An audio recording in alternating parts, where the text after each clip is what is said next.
Shouldn't have done that. Just getting it, clearing out the lungs right before the show. Welcome in to MJT Football. I am Tony Tucker. This is Joe Morley, and we are going to be talking about news from training camp. Kyler Murray, I guess JaMarr Chase doing GQ, not really training camp related, but what his teammates did, just having some fun, good time. Commanders camp, nobody seemed to be reporting for duty over there. All sorts of stuff. The chat is free. Get in that. Leave your comments, thoughts, concerns, whatever you got going on. We'll get to it. We want to interact and engage. If it's your first time here, hit that subscribe button as we're doing shows and talking about football and fantasy football all throughout the season. I can't tell you, Joe, how pumped I am to have the NFL Network just having new coverage, new content every hour, getting in, to camp and getting interviews. Even though a lot of it is meaningless, it's still just, it's exciting. It's more than just background noise at this point. How are you feeling about everything? Yeah, and I think the NFL Network is actually doing a pretty good job at switching it up this year.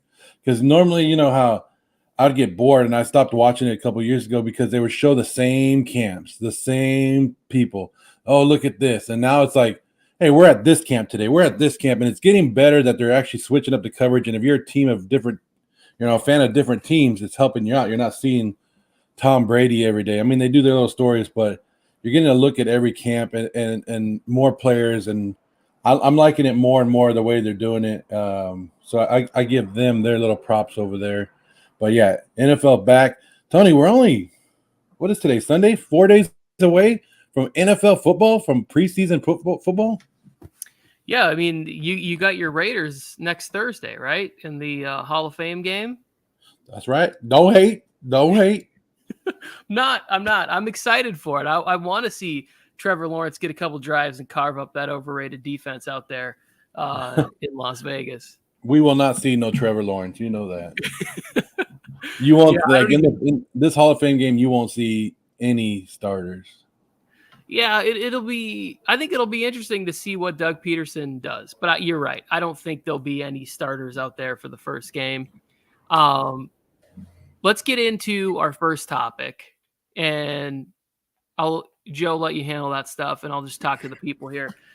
But Kyler Murray and the Arizona Cardinals, this is just a weird relationship. It started off where, hey, I want a contract, I want a new contract, I want all this money, and then things get even more complicated when Deshaun Watson gets all that guaranteed money. It was not a good time for the Cardinals to be negotiating. He takes all the stuff off of his social media, then he puts it back on, then we're talking, we're in it, we're here, we're not here. D-Hop gets popped. It's like all of this stuff goes on. Then the contract comes out, and then there's the news that there's mandatory film study built into the contract because why, right? Then a few days later, no more. We're taking it out. We're not going to penalize you, or we're not going to make a stipulation of you having to have, so many hours of film study. And then he gets to the mic. You sent me the video yesterday, and he's saying, oh, I'm flattered that you guys think that I could be able to be, an MVP candidate and be able to a two-time Pro Bowler, and I could be all these things without somebody who studies film. And to that, I say, there's not a clause that somebody puts in a contract that they didn't think was necessary, right? It's like the Randy Gregory thing, how he ended up with the Broncos. Do you think, I know Jerry Jones puts that in a lot of contracts, but if he really thought, hey, we need Randy Gregory, I'll waive this for him because he's a difference maker. You do that for people that you're not worried about doing the wrong thing, or you are confident that they're going to do the right thing. Yeah. And you and I talked about this many of times, and I made a little graphic for you, Tony. Back to school. Back to school. There's Kyler not giving a crap. He's eating a sandwich, trying to listen, watch the play call, and Cliff's like, come on, man, just watch a little bit of film. But like you said, you don't put clauses in contracts. We've seen clauses in many contracts, like when people are active in other extreme sports. They put them in there. Like if you get hurt in extreme sport, we will not pay you. Like we've seen that, and there's a reason behind it. Kyler Murray has a reason behind it. He's not watching film. There's a reason. They know he's not watching film. Maybe he's not. Maybe he's watching a little bit. He's not JaMarr Russell type where he's like taking the DVD home and going, oh, it's great. It's a great video, and not. I mean, maybe he's watching like enough that he thinks he's watching enough, but he's not studying. Like Peyton Manning and these great quarterbacks put these guys to make these guys embarrassed by the way they watch it. They'll watch 10 hours of film a day. So I don't think anybody's expecting that, but you should know a little bit more coming into the game than Kyler Murray has. But, hey, Cardinals, it don't matter now. You screwed up. You already paid the man. It doesn't matter if he studies film from now on. But you paid the man. You're stuck with him studying film or not. Yeah, so this is what I was thinking about, Joe. And as a parent, I have 3 children. One of them has we'll call it a stipulation. They only get their allowance if they're doing their homework. Now, why did we have one child that has to do their homework to get their allowance, that has to be reporting to us what's going on at school, like making sure we have to communicate extra with the teacher? Because they showed us that they were not responsible enough to be coming home and saying, hey, this is all the homework I have, right? Like, this is what I'm doing. All of a sudden, the teacher-parent conference comes, the progress report comes in. It's like, oh, his grades would be so much better, but he's not doing his homework. He's not turning it in. So then we have to say, hey, if you want to continue to get your allowance, your full allowance, then we need you to be doing your homework. We need to be seeing every week you showing us, opening up your agenda folder. Here it is. I'm doing my homework. Like, it's that simple. The other 2 don't have it because they are doing their homework. We're not getting reports from teachers saying, oh, they don't do their homework. You know what I'm saying? Like, that's the same thing that's happening with the contract situation, is you have somebody there that's going, oh, man, the homework, the time isn't being done. We need to put an incentive in there to make sure that it is at that level. And I'm not saying that, I don't know the intimate details of the situation. He's probably doing film study. They just want more and more consistent or whatever it is. And it's like, I just feel like it's a bad sign, like to have that somebody at your organization needed that. Well, how about being Kyler? Like, you go to contract, then they have that in there, and then afterwards you're like, this is a disrespect. You're disrespecting me as an organization to tell me this. It's like, so if you didn't like that and you felt disrespected, why did you sign back up? Yeah. Like, both sides are trying to play the PR game now, but both of them know that Kyler wasn't watching film. Yeah, it was. It was like sort of like the prenup into a relationship, right? Like, if you didn't have to enter into that contract if you read that, and you knew that he read that, there's no way you could tell me that his lawyers did not do their due diligence to make sure that the wording in that contract was acceptable to their client. And I'm sure they had to say, like, hey, we're signing this. You're going to get all this guaranteed money, but they're going to track your study habits. Like, it's not just something like, oh, we found out about it from the news. If they did, I would be pissed at my legal team. Like, I would be like, hey, you guys didn't catch this in the fine print that this was in here, and now the internet's making fun of me. Like, I just want, like, I don't know. I don't want to go down that road. You know what it reminded me of, Tony? I don't know if you had this when you were in school, but like, if you read 10 books this summer, we'll give you a free pizza. Yeah. That's what it sounded like. Kyler Murray, if you watch 10 hours of film this week, we're going to have a pizza party at the end of this week. Are you excited about that? Hell yeah, book it. I remember that when I was a kid. You used to get little stars on there, and then you could get a free personal pan pizza from Pizza Hut. And to be honest with you, I'm a terrible reader. You guys have heard me try and read comments on this channel, Joe. I lied. I just put book titles down so I could get my free personal pan pizza. Tony, I did the same thing. I'd be like, Mom, I read all these books. Bull crap. And when I got older, I started doing Choose Your Own Adventure. Which one was the shortest way to get to the end of the book? Like, it wasn't until my 20s where I started to enjoy reading. It's, I don't know. It's going to be interesting, the whole thing with the Cardinals this season, because they have a tough start to their season. I forget what it is, but the first 3 games are really difficult. And I could see a scenario in which things get really messy with Kyler and Kingsbury and the whole organization without DeAndre Hopkins for the first 3 games. Christian Kirk is gone. They got to get more out of Rondell Moore. Chase Edmonds is gone. It's a different team. And can JaMarr, what's his name, James Conner, repeat that touchdown performance? Like, come on. Like, and you already know how I feel about the Cardinals this year, Tony. And it'd be interesting to see, like, they have a history, and that coach Kingsbury has a history of in the second half of the season going downhill. They started 7-0 or 8-0 a couple years ago. Where they finished 8-8, 8-9, or 10-6. I don't know. It wasn't great. Yeah, it wasn't. Even last year, they were off to whatever 8-1 or something like that to open the season, and then finished not so hot down the stretch. So it's going to be an interesting year for them. What do we got for topic number 2? I've already lost my train of thought. Where are we going next? Bye, Jimmy G. You got him fading off in the sunset. Like, bye, Jimmy. Get on out of here. It's Trey Lance time.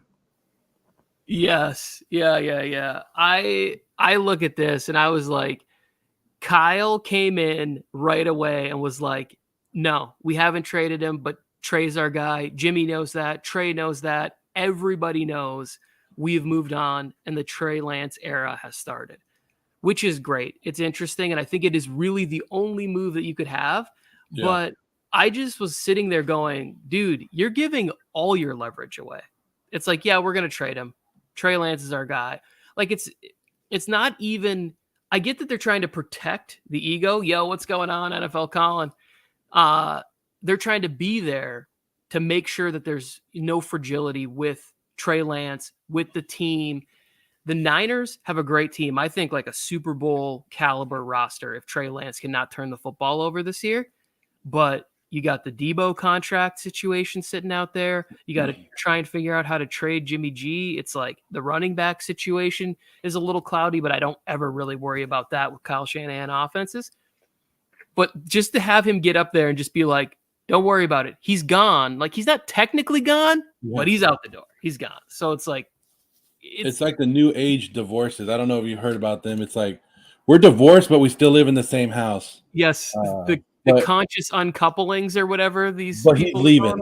He's when he gets everything and we find somewhere for him to go, he's going. Yeah, we're still in the arbitration stage of our divorce, but he will. He'll find a nice condo down by the beachfront, and the kids will get to come see him on weekends.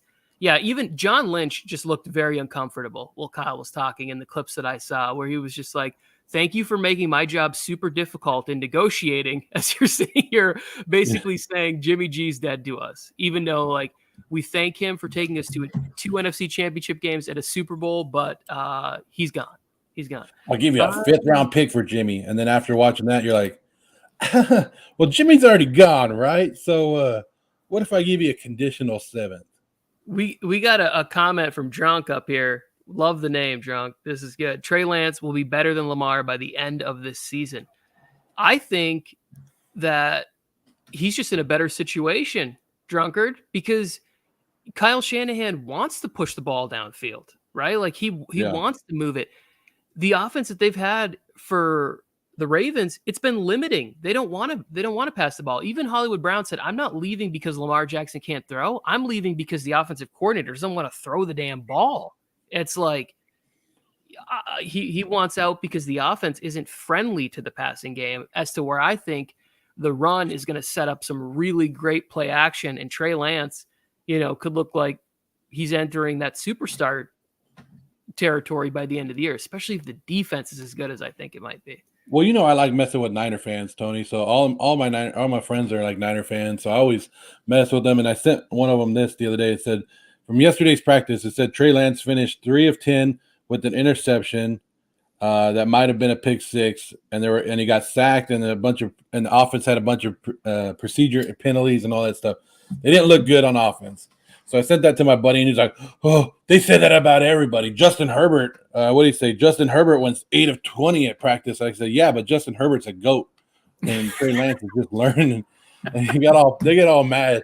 But it's just we got to remember it's practice. They're not running all these trick plays or anything like that. It's practice to get them going. It's the first week of practice, first couple of days. Of course, these guys are going to throw picks and do all this. Hey, would it? I don't know. Like, would it be? Would you trust your defense if they never picked off your quarterback? Like if Justin Herbert went through camp this season or this whole month and he didn't throw one pick in camp, and they're like, Justin Herbert didn't throw an interception this whole camp, Tony, would you kind of be questioning your defense? Yes, and the camp stuff is so weird too because yes, the offense should be behind the defense at the beginning of camp because you don't have all the wrinkles. It's pretty sort of vanilla. You're still working on the timing of everything as to where defense is strategy involved. Don't get me wrong, it's still very complex as the season unfolds. But like it is more defense is more just about effort, right? It's just about getting out there, running, getting to it.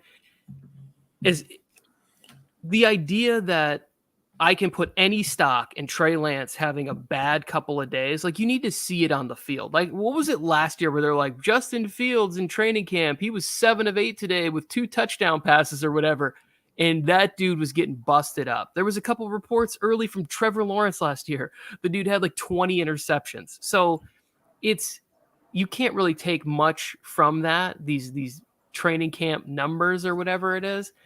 I think that Trey is going to be a monster in this offense. Like he's the one where it's like a bigger, stronger version of RG3. And we saw how good that was for 1 year. If Trey knows how to slide and keep himself healthy, it could be really great. Drunk's got some more questions going up here.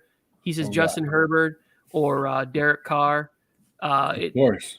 You don't even Drunk. You don't even got to ask. It's Herbert by a mile. Derek Carr. By a mile. By the way, I'm very high on Justin Herbert. He's a stud. I agree with you. Some camp INTs be the wide receiver's fault. Yeah, for sure. You can't have like you got new players coming in. You're trying to get everybody on the same page. Maybe new snap counts, new routes, trying people out at new positions, getting timing established. Yeah, of course, people are going to miss certain things.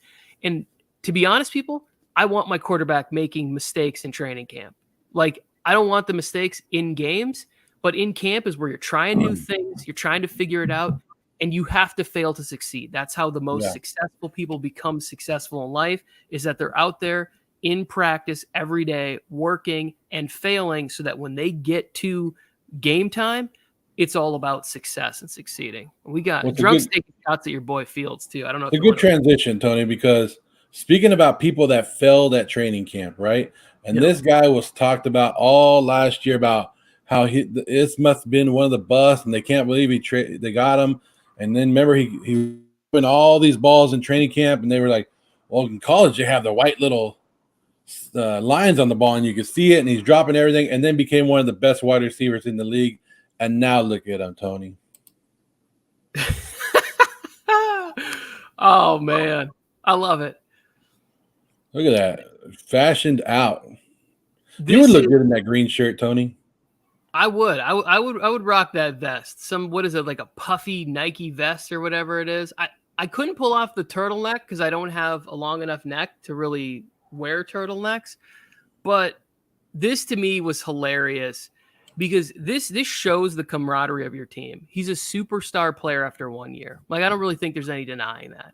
And then he does something like this. And then the reason that I want to talk about this is when your teammates know you well enough that they know they can come out and bust your balls, that they can get out there, and they did mock photo shoots of all the different pictures that came out from the shoot. To me, that feels like a very strong locker room. They know that JaMarr Chase is going to be one of those guys. Like, you look at what DK just got paid and all Tyreek. In 3 years, when it's time for this guy to pony up, him and Justin Jefferson are going to be getting tons of money. So like, I just saw this and I was like, that's a good locker room. That's a close group of friends that are like, hey, our boy's doing some silly stuff right now, getting paid, building his brand. Brady got it with Uggs. Like, you just have to know, like, a superstar can take the jabs. You got to be able to have that. Like, hey, we're going to publicly kind of get on you for this one. Yeah, like, we're gonna. This is a little different. And I don't know. I think that's what makes great friendships and bonds as well, is when you could be able to laugh at yourself and talk a bunch of crap and everybody laugh about it and not get offended by it. And that's what makes a great superstar too, is that it looks like he's gonna be able to take a lot of stuff. He took a lot of stuff last year during training camp, Tony, and maybe that helped him out grow quicker. You know what? Now I know what the NFL is about, a bunch of criticism, but I'm gonna go out there and do my thing. And hey, if you offered me some money to stand in front of a camera, I'll put that shirt on too. I'll put that red shirt on. It'd be all tight on me. Look at my rolls. I don't care. I'll be there. Yeah, we'll have to get you all nipped up in that one. That would add a little flair to it. I think the Bengals, they have something good going. It'll depend on whether or not ownership can keep it together, right? Because we've already seen it is a bad situation, in my estimation, that they didn't get Jesse Bates on a contract. Yeah, I just don't know how the guy's been great for you for a few years. Like, you got to keep him there. You got to get him in the building. Yeah, you got the money. Do it. Do what you got to do. And we said, Mike sent us something earlier this offseason about the Bengals' highest paid players. What, $14 million? Yep. They easily could have had him on there. Another question from Drunk is Chase or Jefferson. I personally like Justin Jefferson better. It's really close, but I just think he has the route running. He has the speed. He can go up and get it. Again, you're splitting hairs. If somebody goes, JaMarr Chase is better, I'm fine with it.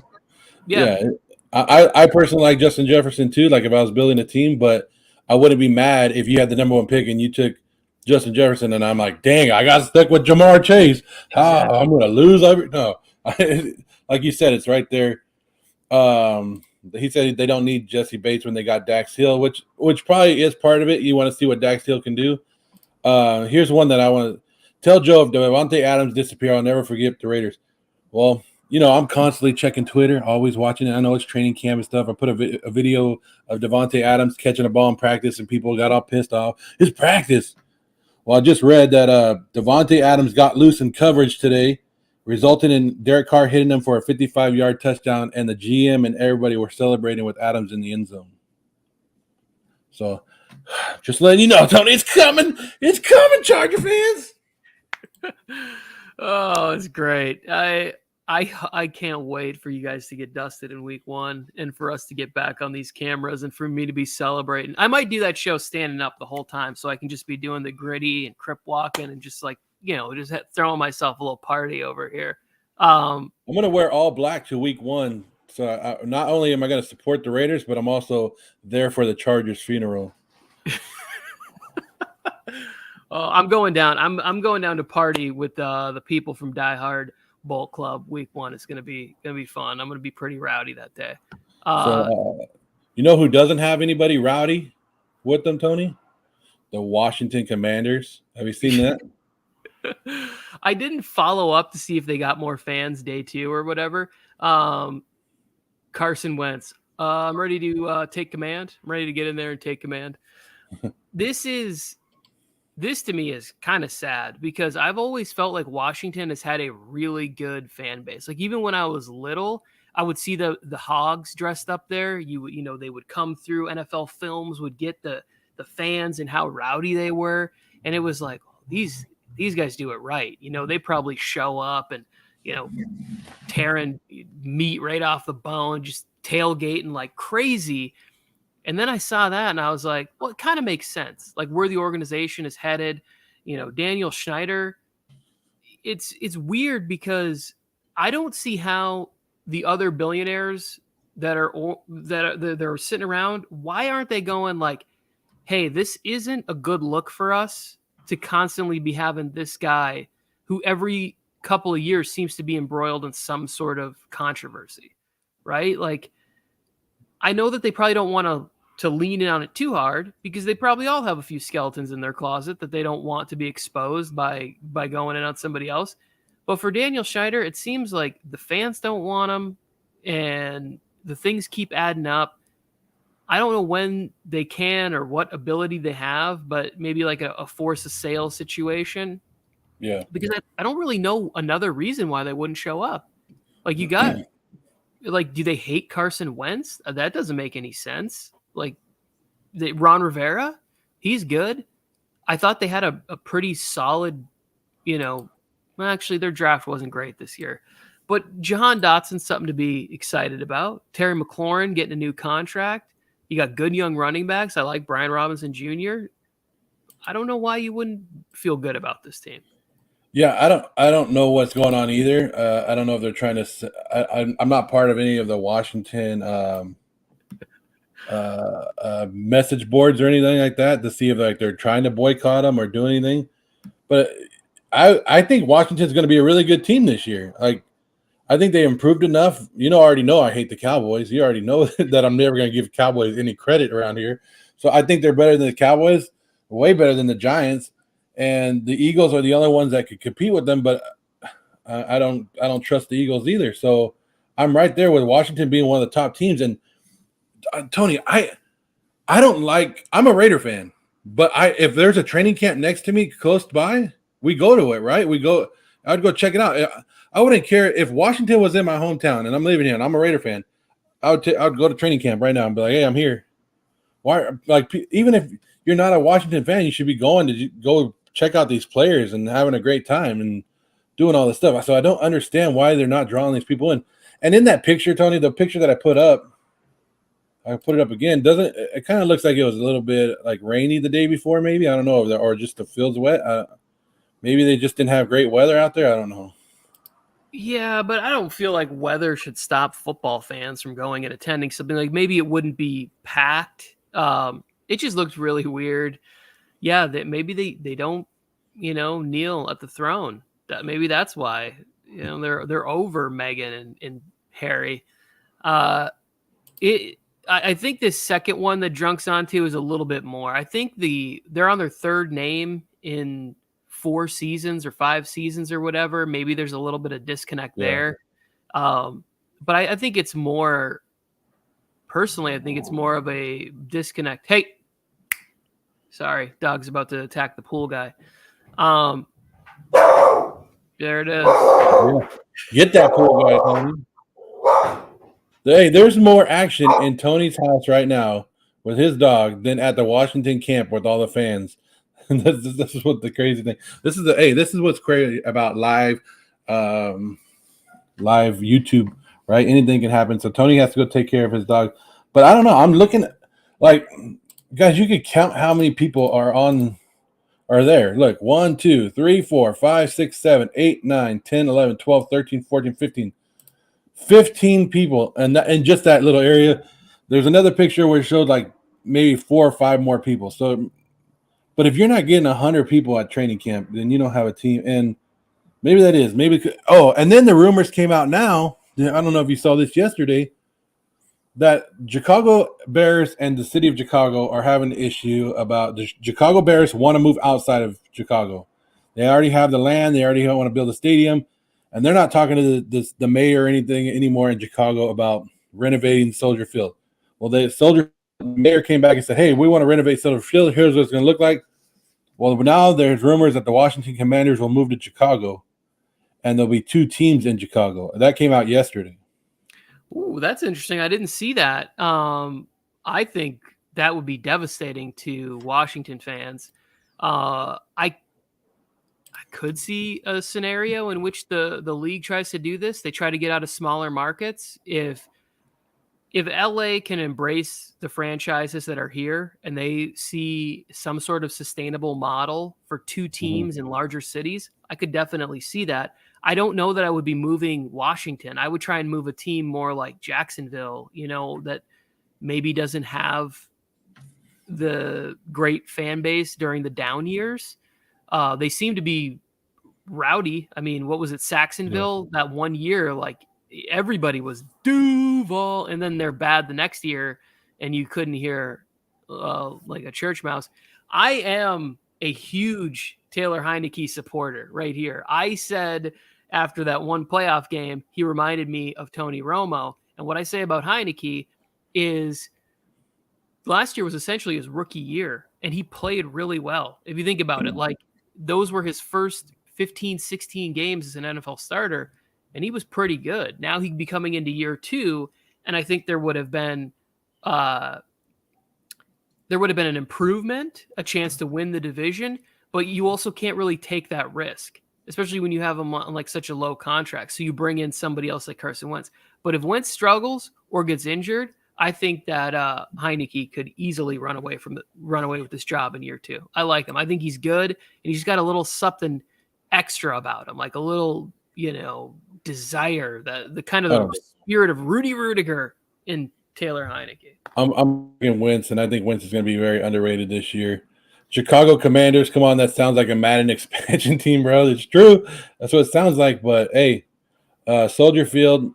Hey Tony, have you seen the pictures of Washington Stadium? I mean, when the Chargers played there last year, you had to see that when the whole stadium was leaking and the whole pipe busted. That stadium is gross and nasty and outdated. And so they need to go somewhere. So that's probably why they want to move. Like, hey, either build a lot of money or we already have a city that's ready to ready to give us money and build a city, a stadium for us. So that might be one of the reasons they go. He does remind me of a low-key Romo. Yeah. I want to talk about what you just said. It is mind-boggling to me that this could be like a multi-billion-dollar organization, and some of the fields that they play on don't get renovations or they don't build new stadiums. Why did the Chargers play in Qualcomm as long as they did? San Diego should have had a newer stadium way before that. The NFL, even if the owner or the city or whatever it is, the NFL should be coming out and subsidizing it. You hear about certain players talking about what it's like to play in Cincinnati, and it's like I was listening to CJ Osama on the Bussin' with the Boys podcast. He was talking about how when he got to the Jets, he was like, "Oh, where do you guys get massagers and trainers and all that stuff?" And they're just right here in the building, man. We got everything you need. And it's like, oh wait, Cincinnati doesn't offer all of this different stuff. Like just going from one organization that's bad to another one, you get it. You at least get the perks of the New York Jets and how they treat their players. You're probably not going to win a ton of games with the Jets, just like you didn't win a ton of games with the Bengals. It's like, but at least you get, all the perks of being there. Like, I think that there should be a certain level of what it is, stadium level, the facilities. If you make that much money, everything should have like a certain standard level, and it can't go below that. It doesn't make any sense to me. Well, I don't. You know what else gets me, Tony? Is like you said, billion-dollar industry, right? They're making money. Oh, like they don't even know what to do with. They're paying all this. Why are the taxpayers responsible for the stadiums? That's another conversation we can have. But why are the owners like so big on taxpayers paying for these stadiums? Like that's crazy to me to think that when you're making all the money and then I don't get a discount on my tickets because my tax money went to your stadium. Yeah, I think that there's something about like the idea that it brings revenue in or whatever, or it's good for this or that, or like, I don't know. I don't fully understand all of that stuff. I can see how it does bring an added value to the area, like especially if you live around the area and that area gets cleaned up and it has more police presence and maybe property value goes up. But then again, as a homeowner, when that happens, then your property tax goes up and you get screwed again. So it's like, oh yeah, it helped out Inglewood. Yeah, I don't know what it is, but I think that the teams in the NFL should find a way to do it. They're out here selling these things. Like I'm talking to people and they're like, "Oh, I have to buy Amazon now to watch the Thursday night football game." And it's like they're going to start doing more and more of this where they're going to sell the rights for certain games or whatever it is to these different places having these contracts and continuing to make money. So I don't get it. Well, Apple TV is supposedly getting the Sunday ticket. Once that happens, I'm not an Apple person. So once that happens, bye Sunday ticket. Watching it. Well, I'll become an Apple person. Like that would be the reason that would make me go over there. There's a bunch of original programming that I've never saw that's only on Apple TV that I would love to watch, and that would be the reason. I won't let anything stop me from watching the NFL. Like, I just enjoy it too much. It's, even when you get all the bad stories and whatever else, yeah, it sucks that there's some people in the league or who get there and they do bad things or whatever. But for the most part, it is a lot of good people who came from, a lot of adversity to get there. And then they do good things for their family members, for their community and whatever. And I don't think we focus enough on all of the positive things that come out of these players. I've seen them do a better job recently of showing the community engagement by certain organizations and teams and players. But these guys give back with time, with money, with resources, with connections. And I think it's a great thing.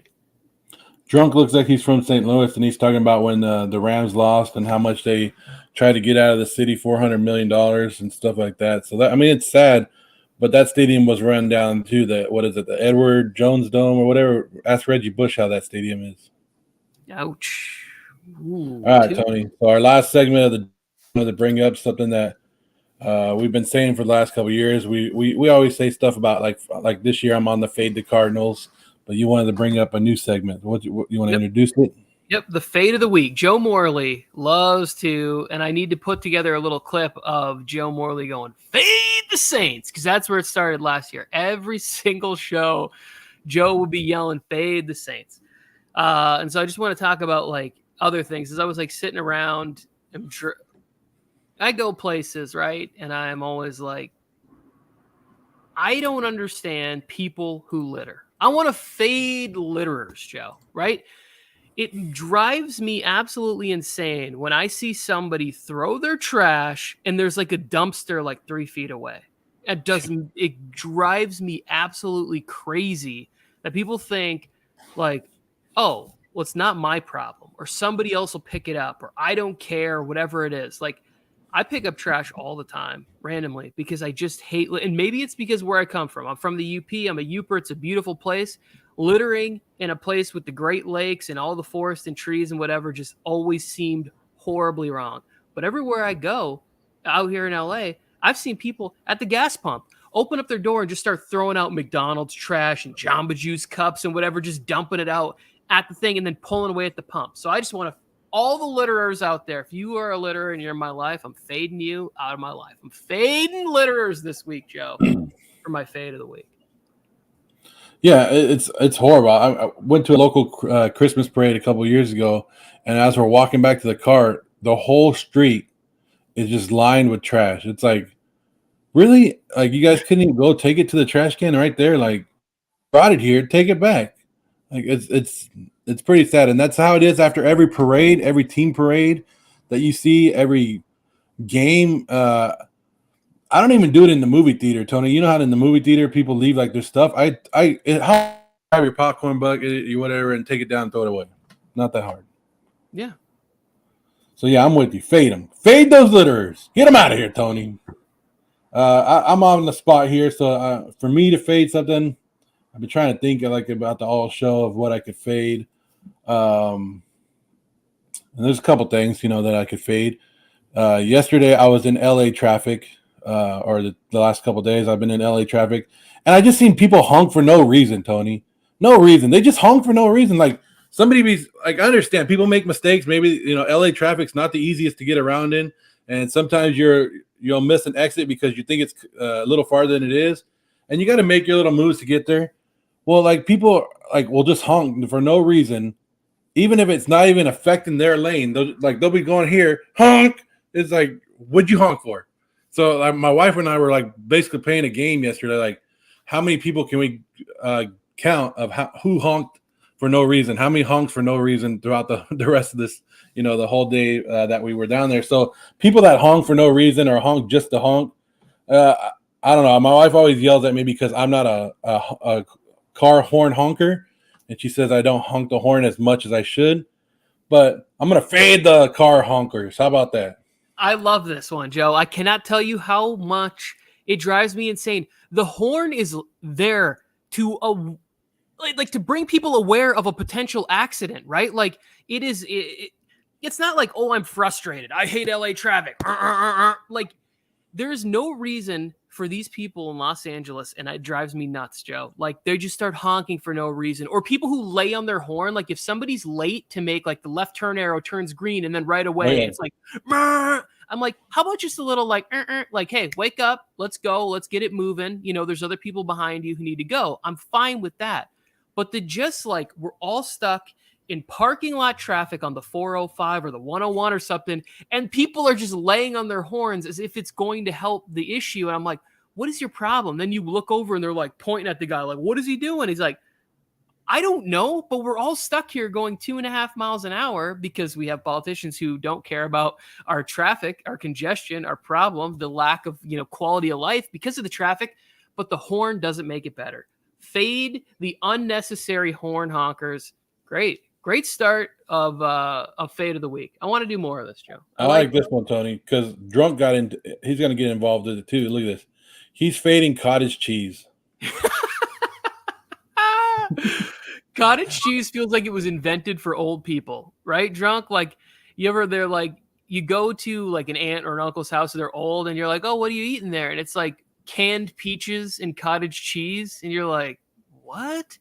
Now, I grew up super poor, and cottage cheese was one of the things that we used to get from the donation place. So I kind of like cottage cheese, but like I never buy it. Like I don't hate it, but I'm with you. There's no need for it. I never use it. I never eat it. I haven't eaten it since I was a little kid, but I didn't have much to eat, and so I ate some cottage cheese. But you're right. Well, next time you come to the house, Tony, I'll have cottage cheese waiting for you. You're gonna remind me of my poverty, my youth. Homemade cottage cheese. For Drunk, we are fading cottage cheese this week. Yeah. All right. I want to say, Drunk, we appreciate you getting in here, bringing some energy to these comments. Great opinions. Please subscribe and come back. I'm not sure. Do we know Drunk? I don't know him. Do you know him? I don't know him, but no. I like him. Yep. Getting football season's around the corner. We know him now. We know him now. Tony Drunk Tucker right here. Fun stuff. I love talking NFL. Got to check out the setup. Got to check out my new setup and system with computer and everything else. So I appreciate that. Joe, is there anything else you want to do? And then you can just go ahead and sign us It'd be nice if you took some of that your stuff down behind you for the next show. But other than that, we're good. I'm getting more stuff, Joe. Like my wife said I can turn this whole corner into like my little Boltville of the garage. It's all mine. Thanks for subbing, Drunk. And if you guys are out there too and you guys want to sub, it's this simple. Look in the corner. Click it. You like that? Sounds more like a camera. I think I failed. I need to work on my sound effect for the click, for the sub. Oh, he said he searched podcasts and found us. Oh, fantastic. That's awesome. I'll take it. There is a third one. If you can see on the picture, there's three of us. We'll be live. What is today? Sunday? So tomorrow, Saturday. Maybe. So we'll be Monday. We'll be back for Mock Draft Monday. Mock Draft Monday tomorrow. So we'll be here. Get a hold of that. Other than that, I can leave you with one word: Raiders. Oh my gosh, the worst sound ever. It sounds like a duck being shot, being put out of its misery. End this show. It does. It's like.